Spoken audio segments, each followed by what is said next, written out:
Hello again, folks. Welcome back to World War II TV, and we are, of course, still in the middle of Airborne Week, and today we are talking about the Soviet use of paratroopers and airborne forces generally, which is a subject I don't know a huge amount, although what I do know about is by reading my guest's books. So that's the little information I have comes from Prit's books. Not that there's lots of information in his books, but that's the only area I really have my information from. So that's my caveat there. So joining me for his third show now, Dr. Prit Buttar from England. So good evening, Prit. How are you doing?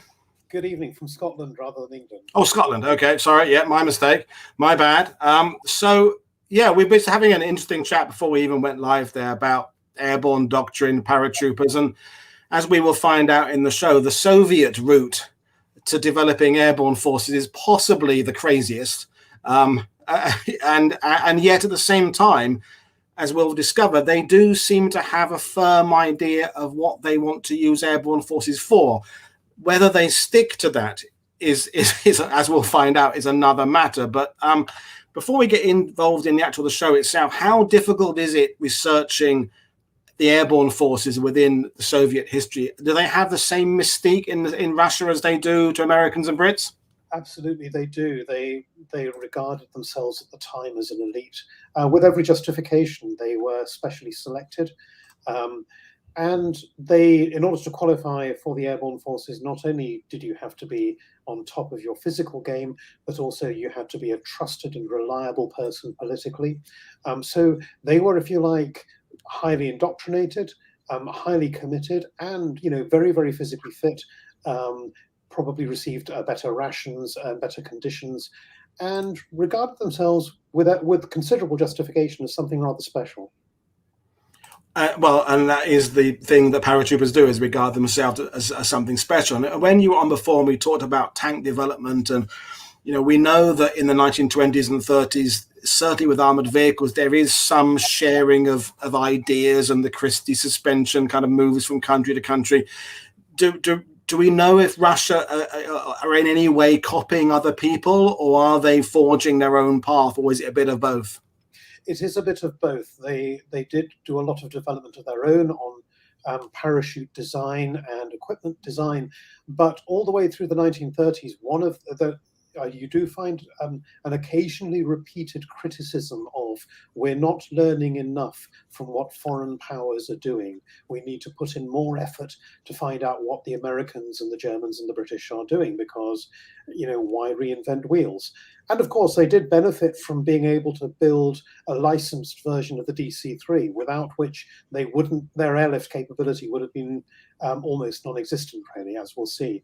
And even with that, with those licensed aircraft, one of their biggest limitations was on the number of aircraft they could devote to any given operation. But that's the universal issue for all the armies, certainly until you get to sort of late 44, 45, is that you're always, borrowing from Peter to pay Paul, because there just are never enough transport aircraft around. There are never enough pilots of the transport aircraft. There's never enough, drop canisters, all those types of things there. So as we talked about with James yesterday, and indeed in other shows, this idea of the ambition of what you can do with airborne forces is not always matched by what is logistically possible for an airborne operation. So there's this sense of sometimes a compromise, I think, comes in a lot to what can be achieved with airborne forces. But anyway, as with all my guests, you've come armed with a PowerPoint presentation. We'll leap into that now, and we're starting things with their experiments. So it's exactly what we were just talking about there. Russia, or the Soviet Union, start fairly early in the game in terms of airborne forces.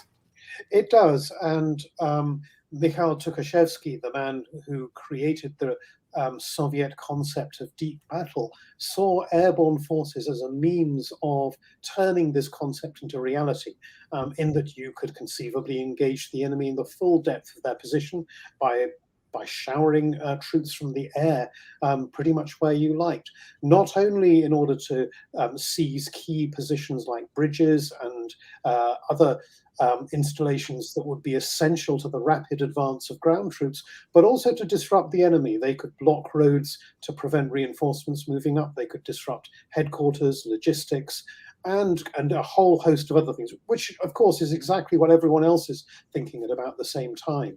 The Red Army, of course, had the advantages of scale in that they could carry out experiments and even design formations in numbers that other people really couldn't even dream of. But the first units began to appear in the very early 1930s.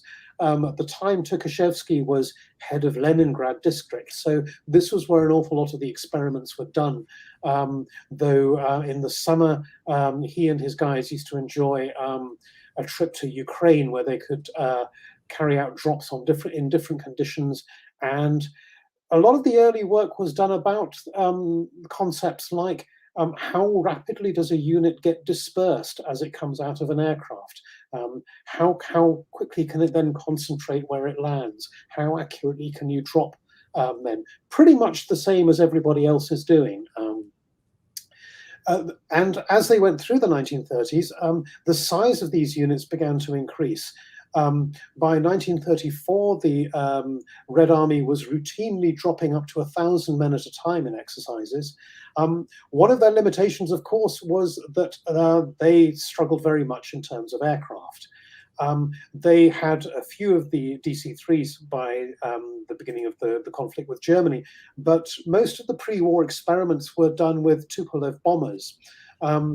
And this video here that you've kindly found for me just shows what an astonishing thing it was. The guys climbed out onto the wing, slid down to the trail edge, and then just fell off. Absolutely astonishing, really. Much as was the case with Western and with German airborne forces, they routinely carried canvas bags of equipment with them. That's another item that these guys are dragging off the wing of the plane. The danger of stuff getting caught on various surfaces of the plane must have been enormous.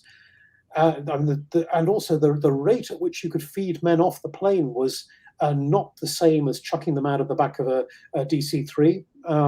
So units became dispersed very, very rapidly during and after a drop. Article 7 of the 1936 field regulations specifies that these units can be very, very effective, and the Red Army was really pressing on with this as definitely the way they wanted to conduct airborne operations. So by 1940, they have moved on to full airborne brigades consisting of 3,000 men, remarkably with 11 light tanks in their establishment. Only 4 what we would consider light artillery pieces. The troops are organized as 2 parachute battalions, each of 3 companies, with 2 glider battalions too. And of course, the gliders would have brought in the heavier equipment, including the light tanks. One of the roles of the parachutists was therefore to secure a suitable landing area for the next wave that would bring in the heavy equipment. So this kind of limits your capabilities in that either you have to drop so far from the front line that you're not going to get molested by enemy forces, and that allows you plenty of time to set up a perimeter, to mark out a landing zone and get your second wave in. Or you're going to have to divide those parachutists between those who are going to hold off the opposition while the rest clear a landing zone, etc. And of course, the further in depth you mount the operation, the longer it'll take to deploy. And it was routine for the Red Army to plan that each aircraft would carry out several drops during a day. And they would routinely plan for 4 or 5 missions per aircraft. Now, given the unreliability of aircraft of that era, even in perfect conditions without enemy actions, the chances of a plane being turned around and recycled 4 or 5 times in a single day or in a single evening has got to be pretty slim. And as a result, pretty much no Soviet airdrop, once the war began, actually managed to deliver anywhere near as many troops as had originally been planned.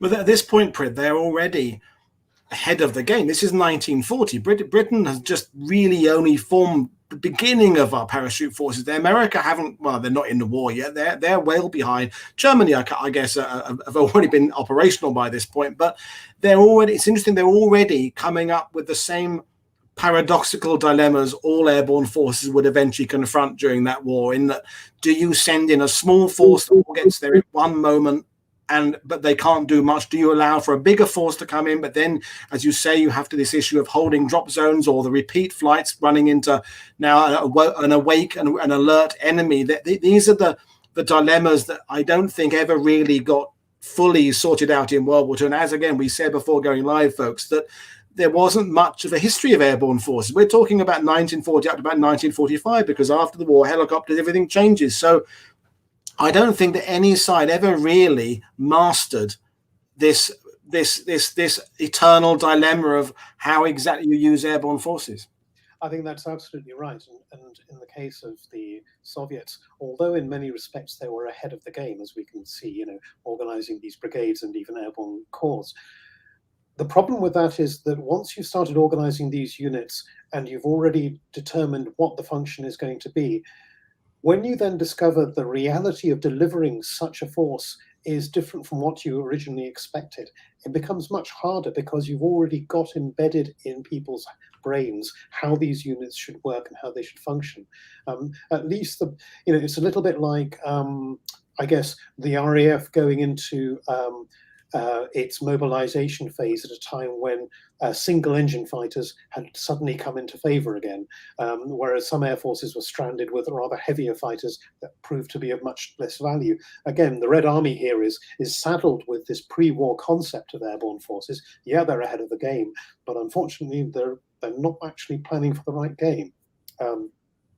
So by 1941, on the next slide, we have entire airborne corps organized, and there were 5 of these available at the beginning of Barbarossa, just over 10,000 men. So as was often the case with the Red Army, you can think of each of these units as being the equivalent of one stage lower in German or British forces. So a corps is, say, roughly the equivalent of a division from the Wehrmacht or from the British Army. So just over 10,000 men organized in 3 airborne brigades, a total of 12 parachute battalions.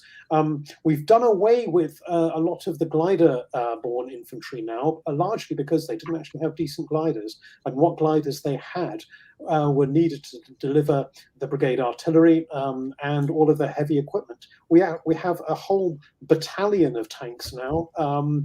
It's a bit rich to call it a battalion. It would only amount to about a company altogether. But you kind of get this because you can see, from peacetime planning, people are saying, well, getting all of this stuff on the ground might be difficult. But the planners are saying, yeah, but just think, if we can get 10,000 men with a company of tanks, just imagine what chaos we'll be able to cause. So it becomes a very sort of seductive vision. And nobody ever quite figures out where all the planes are going to come from. As we were talking before we came on air, as was the case consistently in the Second World War, a lot of the airborne forces served as ground troops. They first actually saw action in Khalkhin Gol in Mongolia, where Zhukov achieved his first great victory over the Japanese, and he had airborne forces fighting on the ground alongside his riflemen there. All 5 corps were deployed in the front, in the very front line from the outset of Barbarossa. 3 were pretty much destroyed by the end of August. They had ceased to exist. And thereafter, the Soviet airborne forces are scraping together battalions from surviving brigades to improvise units while they try to rebuild their forces. And at that point, in a Barbarossa time, because these 3 units that were essentially wiped out, are they there because there's already this idea that airborne forces are better, or are they there because they're the only guys in the neighborhood and it's just their bad luck? Or again, is it a bit of both? I imagine there's a bit of both. I mean, undoubtedly, each front commander would have loved to have airborne corps attached, because they were recognized quite rightly as being something special and being elite troops. And of course, it's got to be remembered that the Red Army's plans for in the event of a war with Germany were that we're going to stop them pretty quickly on the frontier, and then we're going to mount an offensive operation in depth. So that's where these airborne forces would then have been expecting to go into action against an enemy who'd already been blunted and was very much on the back foot, instead of which they were just fed into the fire as the Wehrmacht rolled forward. And we had a question earlier about during the Soviet German alliance, was there any shared parachute techniques? I mean, Colin said famously visited the Russians to see what they were doing, but was there any beyond that? Was there any sort of shared ideas, or was it sticking to their separate concepts? I think that they actually both sides spied on each other quite extensively. As you know, various Wehrmacht officers and Wehrmacht personnel carried out exercises in the depths of the Soviet Union away from prying eyes. As far as I'm aware, they didn't actually exercise alongside Red Army units. I imagine the Wehrmacht personnel took advantage of those moments to have a good snoop around. Likewise, I can't imagine the Red Army not taking any notice of what the Germans were doing. So I don't think there was very much overt cooperation and sharing of ideas, but undoubtedly they would both have had an opportunity to learn from each other. Sure, that makes sense. So we're coming up towards the meat of today's show, which we're talking about the very latter part of 1941, the early part of 1942. So for those, myself included, who are less familiar with the Eastern Front than they are the Western Front, this map here gives a rough idea of where the situation was at that point. So before we get into the actual airborne operation itself, give us a sort of breakdown of exactly what's been happening with the two lines. This is now months post Barbarossa, but give us a rundown of what the situation is at this moment. Yeah, this is a really useful map, and I'm grateful to you for adding this, because I've kind of missed this out. The most easterly line here marks where things were on the 5th of December. This is where the Wehrmacht grinds to a halt in its attempts to reach Moscow. It's been throwing everything into this final battle. Fedor von Bock, the commander of Army Group Center, says to Hitler at one point, this could well come down to a battle of the last battalion, who has the last intact battalion. So everything has been thrown into this final attack. And as anybody knows, the posture that you have when you're attacking isn't the ideal posture if you have to defend. And although the Germans really should have known better, they had completely lost track of the Soviet reserves, of the troops moving up from Siberia, and just how many resources Zhukov had built up behind the front line. So starting on the 6th of December, he starts his counter-offensive and very rapidly rolls the Germans back. The original assaults were on the two spearheads, one to the northwest of Moscow, one to the south, to destroy those two main threats that were threatening to encircle the city. So it was the panzer groups, soon to be renamed panzer armies, that took the brunt of the initial onslaught. But thereafter, as the Germans fell back, they very, very rapidly reorganized themselves into a better defensive posture. And it's very striking that as the Red Army advanced, its ability to overcome even moderate German defenses was very, very badly exposed. So the initial surge to this secondary line that is being pointed out now was largely because the Germans were in retreat. But once they'd adopted a defensive posture, it became another matter. Nonetheless, you get into February and the Germans have been driven back to this more westerly line. And looking at this on the map, that salient running up north to Rzhev just looks so, so tempting. You have 9th Army and 4th Panzer Army sitting there. and they're surrounded on 3 sides by Soviet forces. Surely it's possible to nip this off and destroy this and inflict a really catastrophic defeat upon the Germans.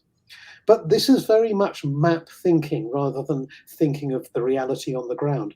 Those 2 arrows coming down from the north, 39th Army and 22nd Army, cutting off the salient from the west, they had basically been advancing through open space and hadn't really encountered very much resistance. At that time, at least, and even today, that area is relatively impassable. There's a lot of forest, a lot of swamp, very, very few decent roads. It was one thing to push through a relatively unopposed to what appeared to be a dominant position. It was quite another then to supply those spearheads and keep them operational and effective. And Model very rapidly launched counterattacks when he took over 9th Army to reduce the ability of those armies operating on his western flank. Nonetheless, Zhukov was convinced that a little surge here could cut those 2 German armies off and achieve a great victory. In fact, this then became a bit of an obsession through the whole of 1942 with the repeated attempts to destroy the Rzhev salient. And in fact, this is the subject of my next book. Good plug, well done. And I just interrupting Marty, is to just talk about the scale of that a moment, because I think in my head I looked at that and I kind of saw a Falaise pocket scenario in a sense there, except the scale there is that's 50 miles across there approximately, and about 250 miles north-south. So we're talking this is a big area we're talking here. And as we said before going online again, it's not like this line is not like a shoulder to shoulder defensive position that's running. This is where the units are marked at a sort of an operational level, but the map is the actual real situation on the ground is much more fluid. And of course we're in the winter, so weather of course is a factor as well as what is possible in terms of movement and visibility and so on and so forth. So again, as always, those of us who are less familiar with the Eastern Front than we are the Western Front, just remind ourselves the distances involved are vast, and the numbers of personnel involved in both sides are enormous. This is armies, not corps. This is huge forces here. But yeah, I agree with you. It's a very good map to kind of give a flavour there. One very useful exercise whenever you're looking at the Eastern Front or any map on the Eastern Front is if you find that area on Google Maps, if you scroll across to Western Europe and just take a bit of a screenshot of, say, Brittany or southern England, and then superimpose it upon the relevant Soviet Union sector, it gives you an idea of just how vast the terrain is. Zhukov's repeated failure to recognize the terrain difficulties is all the more astonishing when you think that he actually grew up in a village between Moscow and Mozhaisk, roughly where the German line originally came to a halt in the advance on Moscow. Yeah, round about where the arrow was there. So he should have known better. He should have known that this was going to be a very difficult terrain through which to mount an offensive. And yet, here we are. So the plan for the end of January is that we have the Germans on the run, we're going to keep them on the run, and we're going to start dropping airborne forces now. And the original plan was to deliver all of 4th Airborne Corps. It was to be dropped near Vyazma on 27th of January. This was put back by 2 days through a mixture of weather and delays in building up the troops in position. Astonishingly, only 61 aircraft are available to deliver 10,000 men. That's a very, very small number. And in order to mount this operation, they're going to have to operate from airfields very close to the front line in order to be able to turn around and go back again several times in one day. Now, there are consequences of that. It means that those airfields are within easy striking range of the Luftwaffe. It also means that it's much harder for the planes to rise to high altitude and then drop down for the parachute drop. They're going to have to make the whole run largely at an altitude where they're going to be vulnerable to anti-aircraft fire. At the same time as this, Belov's 1st Guards Cavalry Corps was going to be inserted and was going to attack in order to link up with 4th Airborne Brigade. So we have 1st Guards just to the south of that little German salient around Yukhnov. And it was then going to be followed by 50th Army, which would be, if you like, the ground force that would then link up and cut off this German salient and deliver the war-winning victory at the end of the winter of 41-42, and roll the Germans all the way back to Berlin, hopefully. Great idea on paper, as many airborne operations are. The reality proved to be something rather different. And just to interrupt you then, Prit, because I like doing that, was this put together by officers with airborne understanding? Was it put together by people at a different level? Because it's come up in the other shows this week of, with Crete, Operation Mercury, because to use the airborne forces the best, you do need someone who understands what the capabilities are. So who's actually putting this together? Well, in that case, they've got this very badly wrong, because this is largely being devised by Zhukov and his staff. There may have been airborne experienced officers on the staff, but they weren't there specifically to represent the interests of the airborne forces. It would just be pure chance that Vladimir over there had spent some time in an airborne corps or whatever. So yeah, there was very limited understanding of the reality of airborne operations.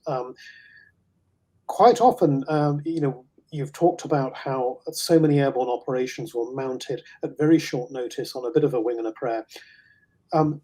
During most of the Soviet airborne operations, officers at company level and below, and even sometimes at battalion level, only learned of their destinations on the airfield as they were getting into the plane. They were given maps at that late stage. They then had a short flight in which to brief their platoon commanders on where they were going and what their mission was. You really couldn't think of a worse way of a potentially chaotic operation like an airborne operation, and then you make it worse by effectively mounting it at such short notice that people don't even have decent maps. They haven't even had a chance to brief their personnel on who's going to be doing what, who's going to be holding the perimeter, who's going to be clearing landing strips, etc. Although I suppose that does depend on exactly how complicated the tasks are. If we consider, because I live in Normandy, the Normandy jumps, which were planned over months and months, the airborne operations the divisions have some quite intricate little objectives of bridges and causeways and gun batteries, but they've had plenty of time to do it. Other operations, it's kind of go there, hold one thing. So I suppose if what you're actually meant to be doing is fairly simple, I suppose briefing on the plane isn't it's got to be a negative. It's not an ideal situation to go in being told what you're doing on the plane. But if you keep it simple, I suppose it can work. But in your interpretation, how complicated, perhaps you're going to come to that in a minute anyway, but how complicated were their tasks ahead of them? Well, just go back to what we were talking about before, the scale of this. Think of the size of that salient. There's going to be a lot of small bridges to capture. There's going to be a lot of rivers to cross, a lot of vital villages and towns that have to be secured from the Germans. You need some detailed planning on that. And you can't rely on people, once they're dropped, then having the luxury of time and an opportunity to reorganize their forces and say, okay, well, we're now going to we're going to move on this objective or that objective. It was very much a matter of, like on the map that you're looking at there, we're going to drop the Airborne Corps there, and thereafter everything will be fine. We'll work this out as things, and it's never going to be that easy. So the first ground force that was to link up with the airborne forces was to be Belov's Cavalry Corps. This actually broke through on the 18th of January. We can go on to the next slide if you like. In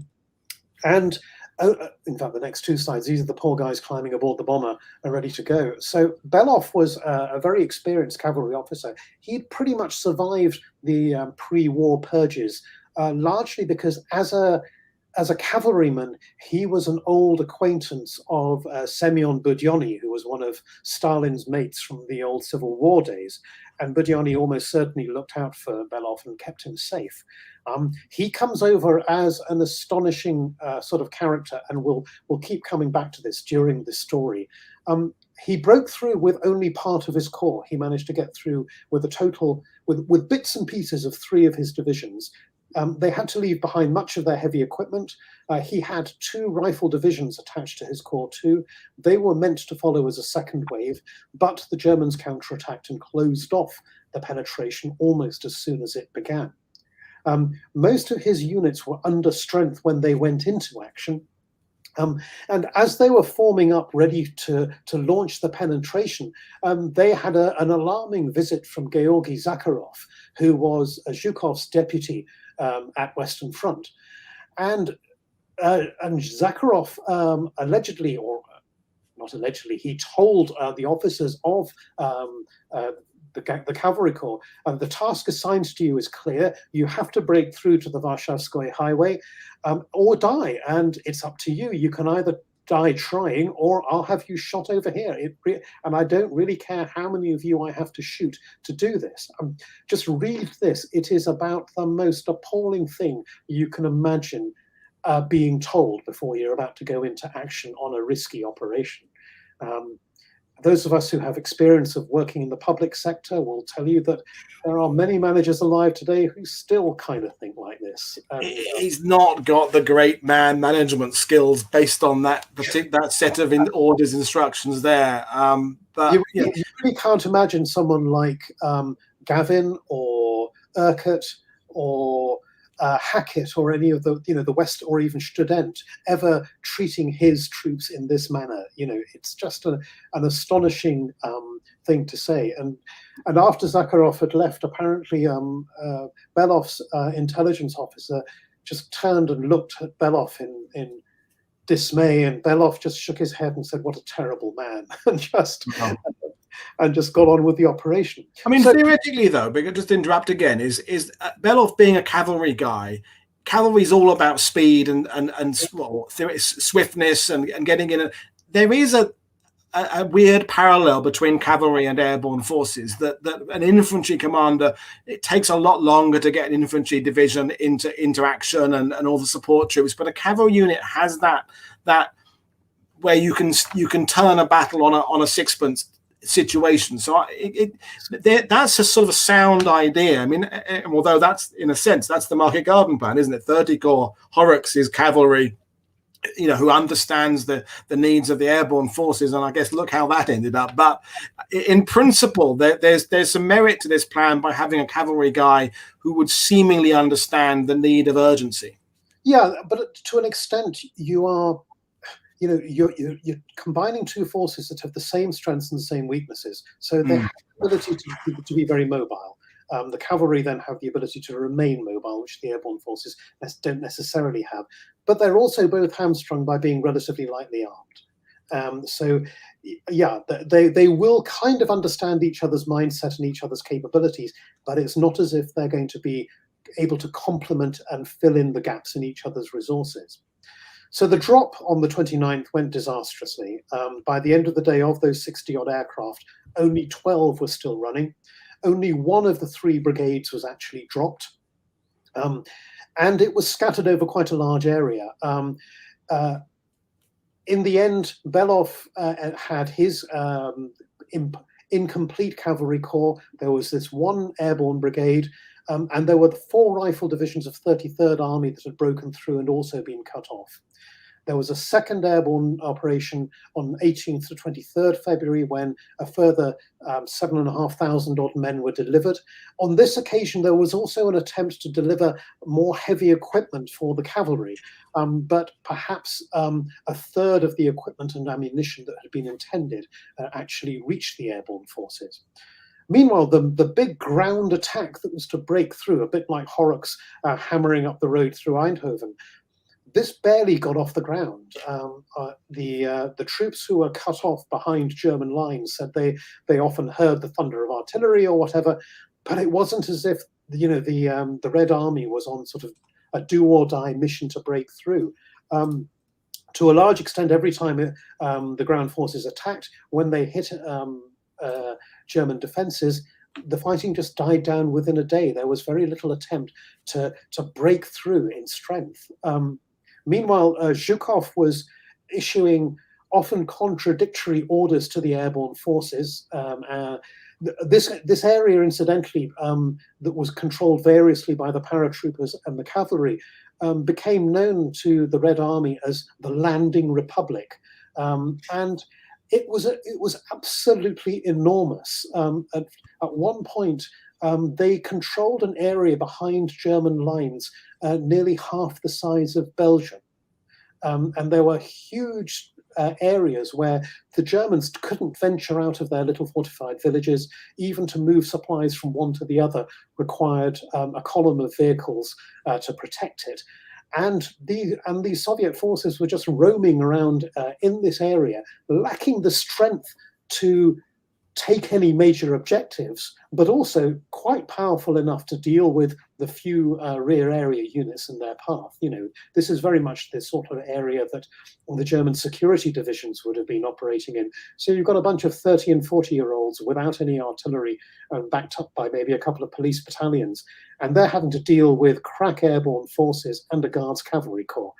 It's really not, you know, you can imagine it's a very, very difficult situation for both sides. And this is the kind of the propaganda element, or the propaganda, the fear you have of your, you know, your 40-year-old German security force guy there, of there being a paratroop behind that next tree. That same 1940 in Britain, when the British allegedly were afraid of the Luftwaffe or the Fallschirmjäger paratrooper dressed as a nun behind every church wall. That the fear of paratroopers behind you, in some ways, is greater than actually the real threat, the perceived threat.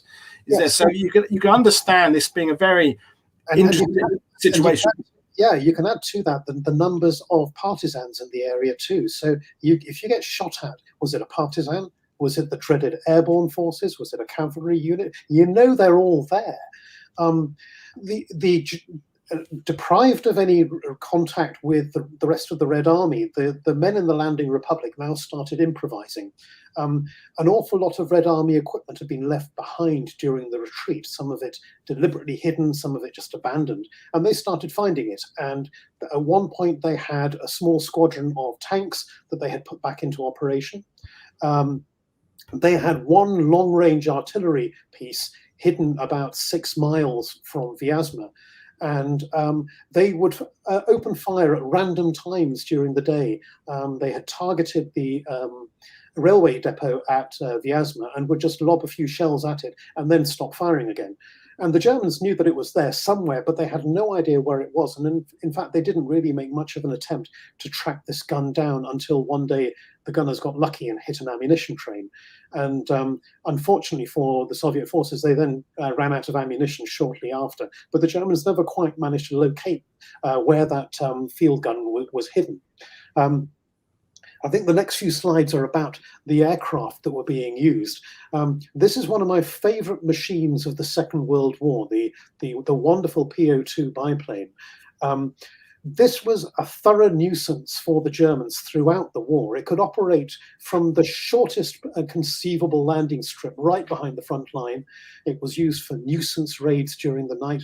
The bomb load it could deliver was tiny, but my goodness, it could keep the soldiers from getting to sleep. And particularly irritating for the Germans was the habit of the aircrews of switching off their engine and gliding in silently on their bomb run and then firing up the engine to climb away afterwards. They remained in use as liaison aircraft. There were even attempts to use them as reconnaissance planes, but they were a bit vulnerable during daytime, so that was very limited. But they often flew supplies into the Landing Republic. They brought out the occasional wounded personnel. They dropped off messages, etc. So these aircraft were in constant use, and as we were talking just before the show went on air, they were still being used right through to the Korean War. And and perhaps one of your listeners will be able to confirm this, I believe that a Po2 biplane is credited with the only kill of a jet aircraft by a biplane when an American jet fighter in Korea attempted to slow down to engage the Po2 and crashed as a result.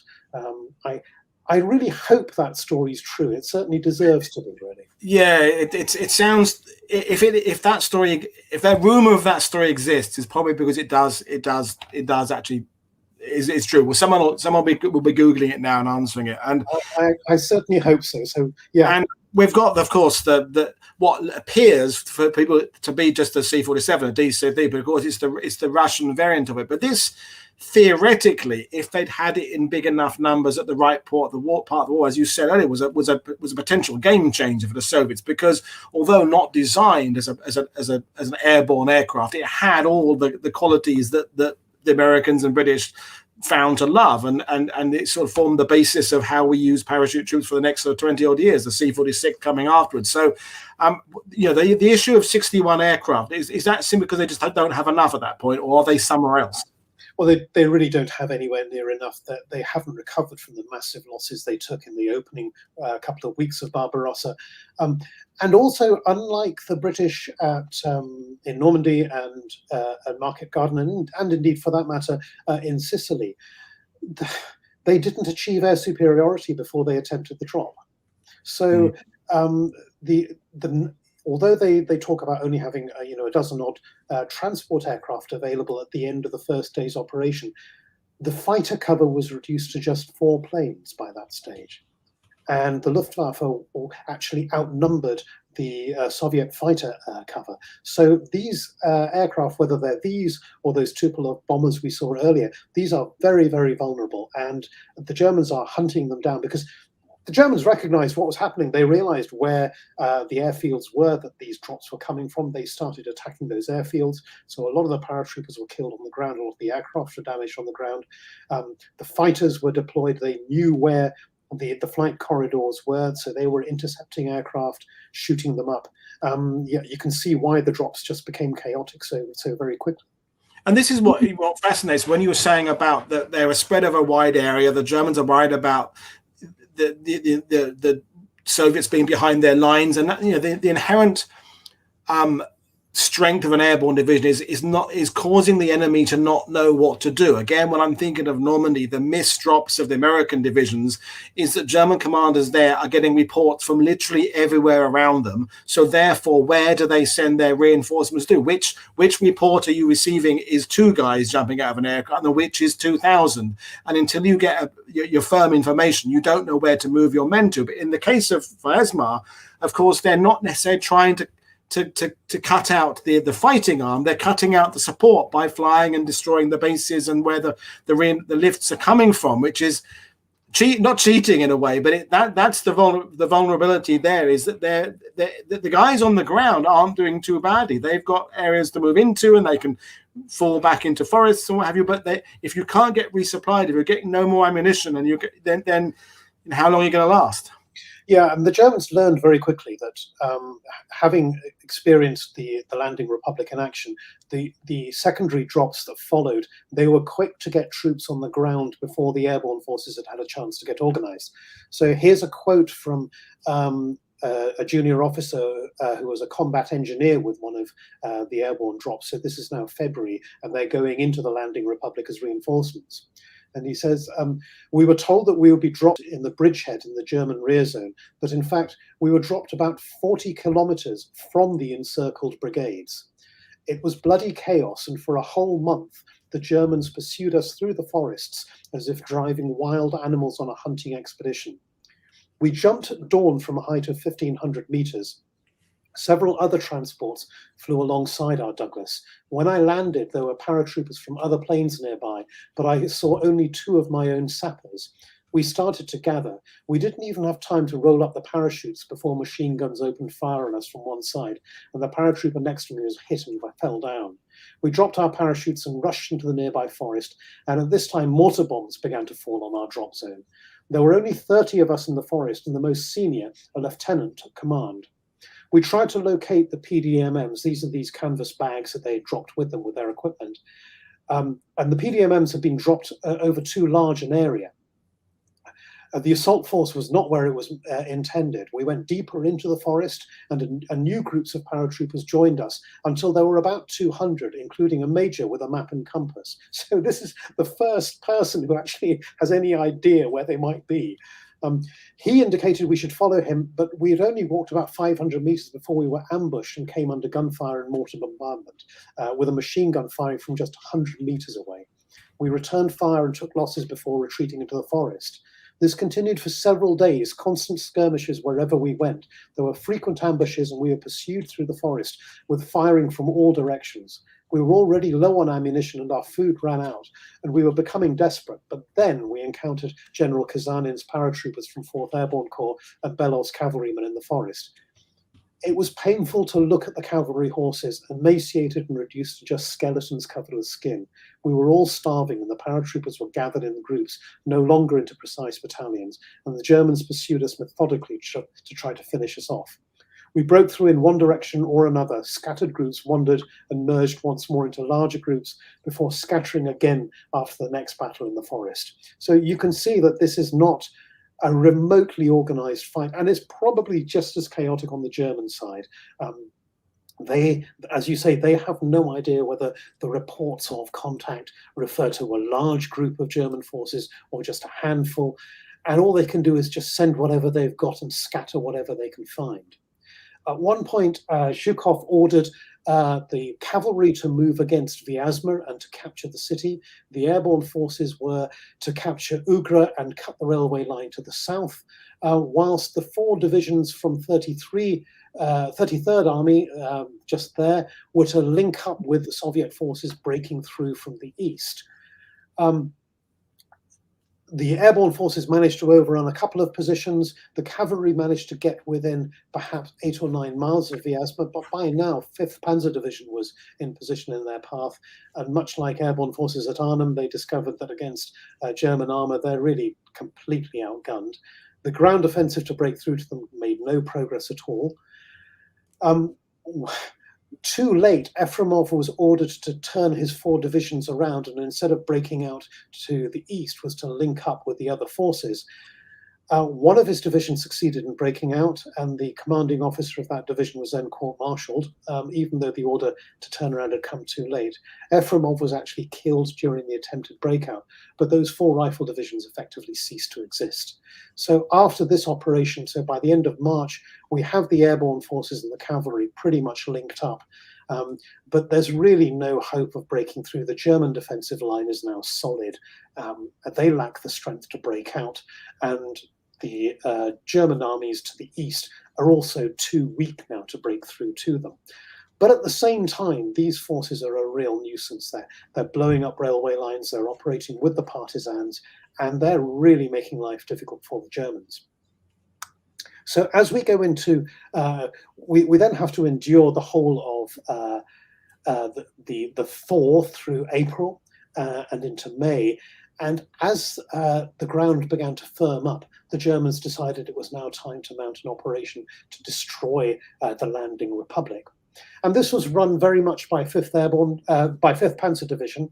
And the first phase of this was Operation Hanover, in which they advanced from the Vyazma area, driving west in order to drive the cavalry that you can see there further away from the Soviet forces to the east.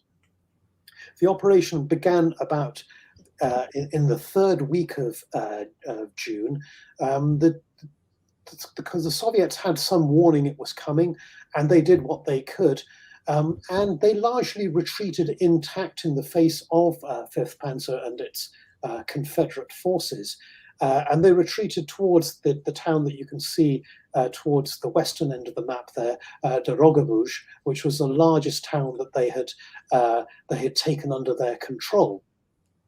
Having rolled the cavalry back into this area, the forces of 5th Panzer Division were then required to turn north. You'll remember that there was that enormous threat to the west of the Rzhev salient. So 5th Panzer Division now moved off for Operation Seydlitz, which was designed to destroy that Soviet force.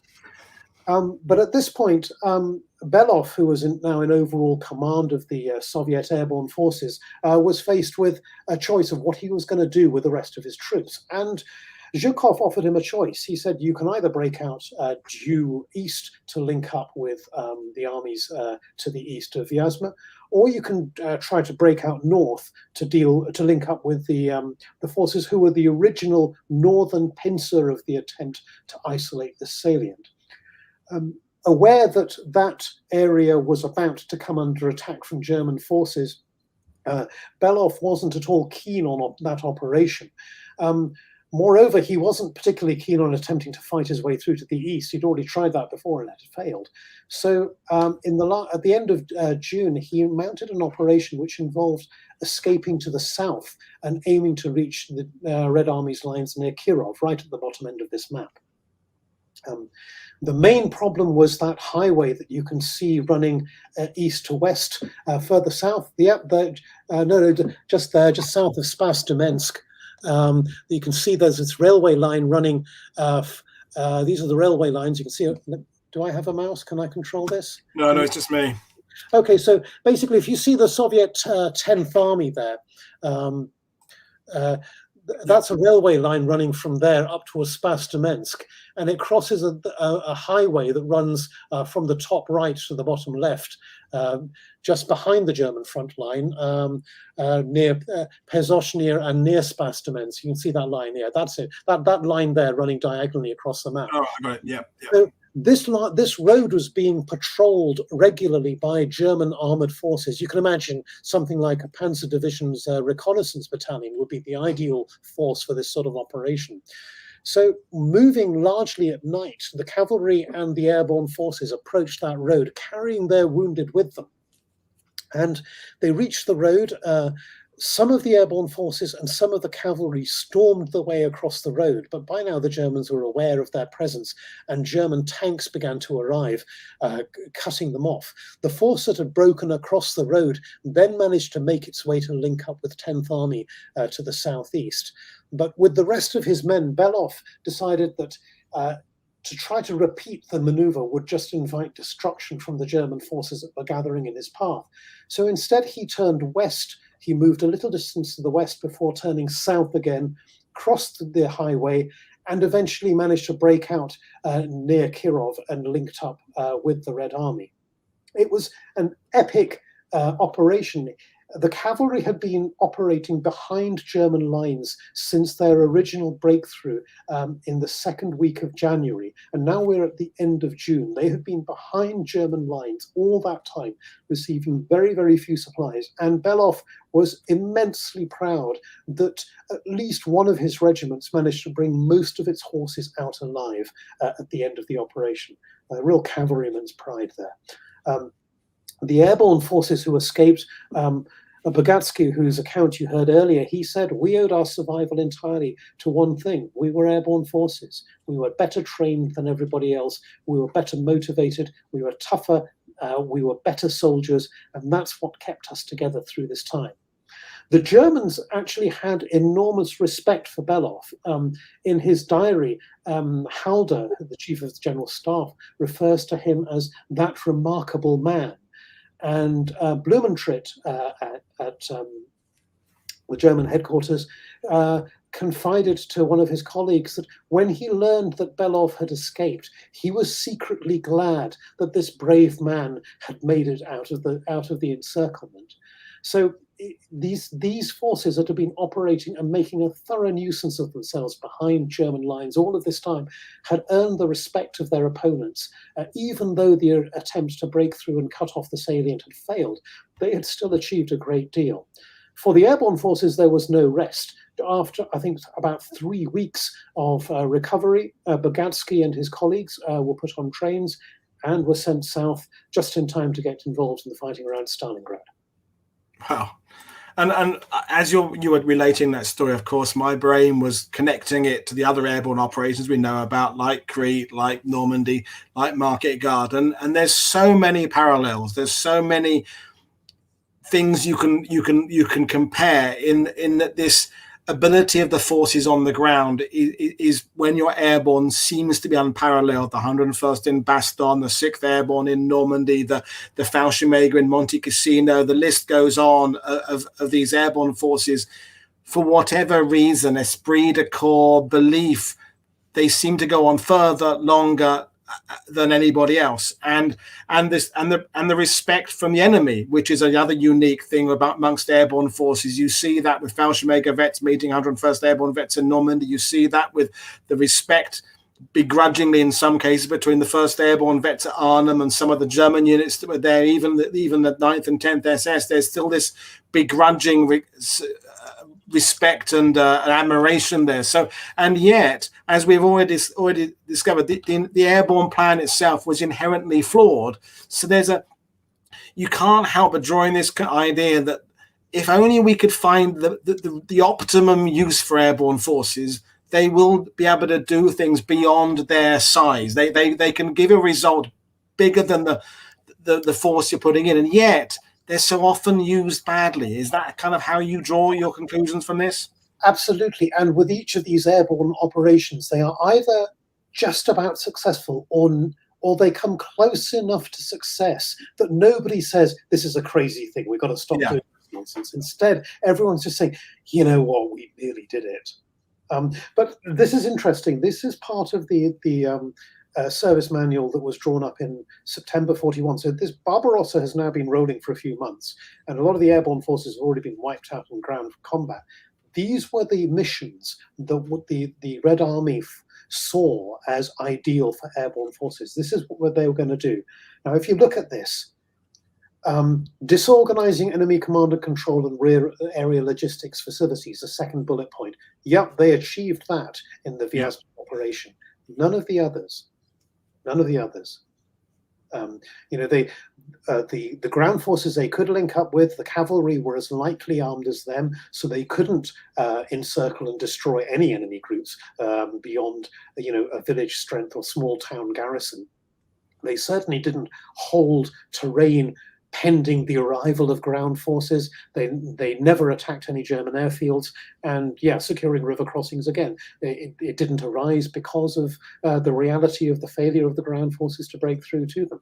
But it's an interesting little window into this airborne operation that's largely unknown in the West, largely forgotten, even amongst people who read about the Eastern Front.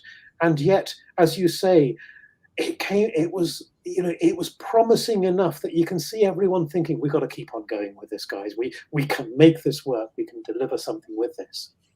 I can see some, 20-year-old students somewhere looking at Operation Mercury in Crete, looking at this operation, looking at perhaps Market Garden, and they starting off looking like they're completely separate, different events, and then actually you start making the connection. Well, actually, that's very similar to that there, and that problem there kind of replicates itself over there, and you suddenly kind of develop this universal. I don't want to use the word failure, but inability to really capitalize on what we should be using airborne forces for. But what did the Soviets do anything else big with it? I know obviously they have, like the Germans, like they keep on using airborne forces as, I hate the word elite, but better than average troops on the ground. But did they mount anything of any kind of scale again during World War II? Yeah, they did. I mean, they used them as shock troops, as you say, but the other big airborne operation was in 1943 when they attempted to secure crossings across the Dnieper River at a place called Bukrin, not far from Kiev. Again, the drop went disastrously wrong. There were 2 panzer divisions on the ground and a panzer grenadier division, and again, the reconnaissance battalions intervened very quickly. Again, they were reliant on aircraft doing multiple flights in one evening or one night. They attempted a very major night drop, and the troops got scattered over a huge area. At one point, the ground force, the troops who'd landed, were attempting to coordinate their movements by firing flares. The Germans realized what was happening and added their own flares to the confusion. And it was, I think it was 2 or 3 days into the operation before the senior officer on the ground had access to a radio and was able to communicate with Red Army forces elsewhere. Yeah, the operation ended disastrously. And interestingly, thereafter, the Red Army didn't bother trying again. They kind of gave up on that. Mind you, by then, their ground forces were going forward so quickly that the need to get airborne forces into action like that was perhaps not quite so pressing. Yeah, and another slightly off-the-wall question. You know, we know that Brits will endlessly debate market garden, as indeed will Americans and Poles, and Americans will debate, you know, the market garden as well.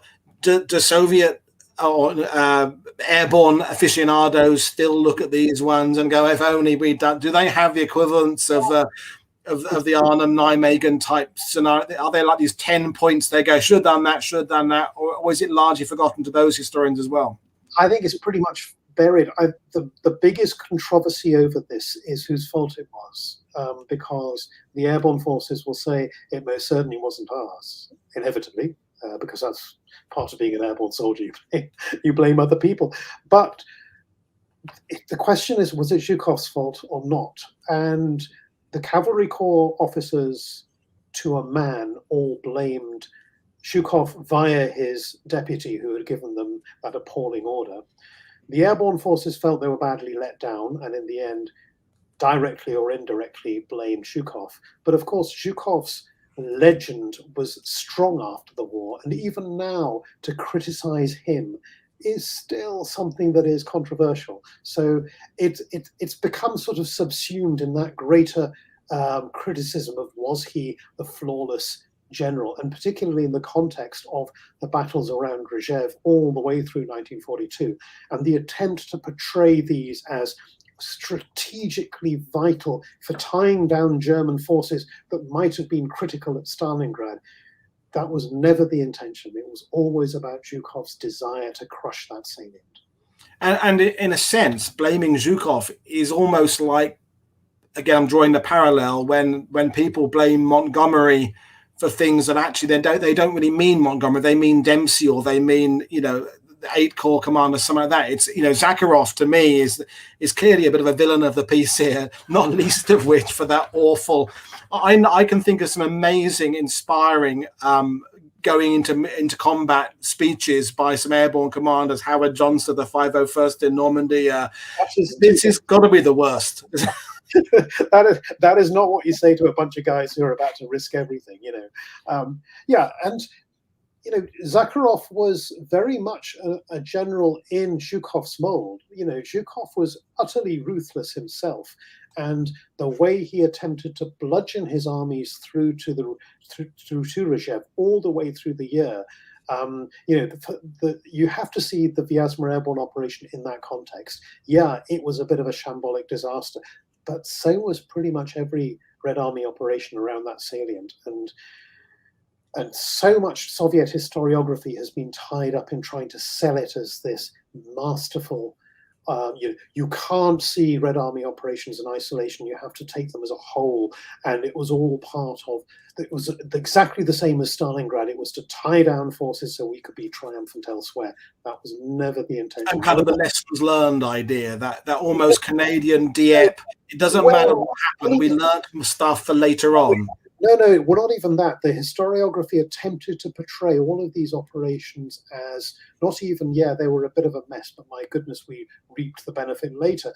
It was more a matter of, no, they were always intended purely to tie down German forces and inflict losses on them, which is sadly not the case, you know. And I think it kind of shortchanges the veterans who fought and died there. Yeah, and you know, this idea that you've elaborated on of, you know, these guys being on the ground there for months behind the lines without being resupplied over a wider in what was a pretty miserable winter as well, is testament to the unique airborne spirit that exists in all these forces, regardless of which side they're fighting for. in your research, again, we know we've discussed before, you can read and understand German and Russian as well. Is there you read that wonderful quote there, but I'm assuming you don't have hundreds and hundreds of quotes of paratroopers who are in this unit. We have enough with Americans and British where you can get 20 voices from one company to build up a story. I'm assuming there isn't the same resort. No, there isn't. And, in lower ranking soldiers were not encouraged to write memoirs or even record them until relatively late. One website that is well worth perusing is iremember.ru. And so I remember all as one word, .ru. And it has an English section. The Russian language sections are accessible via, if you use something like Google Chrome, that will do a translation for you. And there is a whole section of memoirs from desanti, from paratroopers, well worth browsing through. And one of the fascinating things is when you read those, you could be talking to men from 101st Airborne, really. It's, the experiences, the sentiments expressed. It's the universal. That's the universal nature of airborne forces, is that the way they talk about their commanders, the way they talk about their brotherhood, whether they're German, Russian, British, Japanese, it's always the same. But the final thing before we bring this really fascinating little show to an end is I think I've asked this to you before, but Western historians are endlessly debating Market Garden. We're still discussing Sicily. I know what your answer is going to be to this. Are Western historians ignoring enough of the Eastern Front to kind of draw on it and make some parallels and use some of this Soviet and German data there to make these comparisons with what was happening in the ETO? I will just reply with something that you said earlier, that I think there is a fantastic dissertation opportunity there for someone to compare and contrast the airborne forces of all of the powers in the Second World War, and how they very painfully and repeatedly learned the same lessons again and again and again. Only they didn't learn them, they just did it again. And drew the wrong conclusions from their setbacks.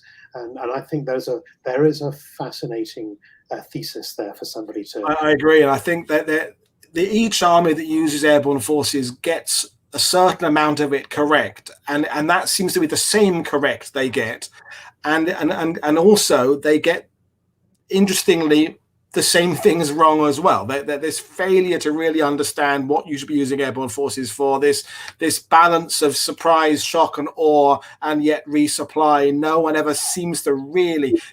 I think the crossing of the Rhine in 45 is an anomaly, because by then, as you say, with air superiority, so much of everything, it was kind of destined to go well, that one, because there was so little the Germans could do to really affect the outcome of that one. But the earlier operations, even some of those jumps in the Pacific we don't talk about enough, I think they all have so many parallels with what you've been talking about tonight. And I guess someone could do a dissertation or some book that draws the connecting lines between these operations, and even on the timeline. This is the same time as Crete, isn't it? This is the same time, and so there's almost things happening at exactly the same time, following almost the same course of action, and yet they're blissfully aware of each other's inability, as you said, to master this weird concept that is a brilliant idea of airborne forces, and yet no one still quite knows what to do with it. Yeah.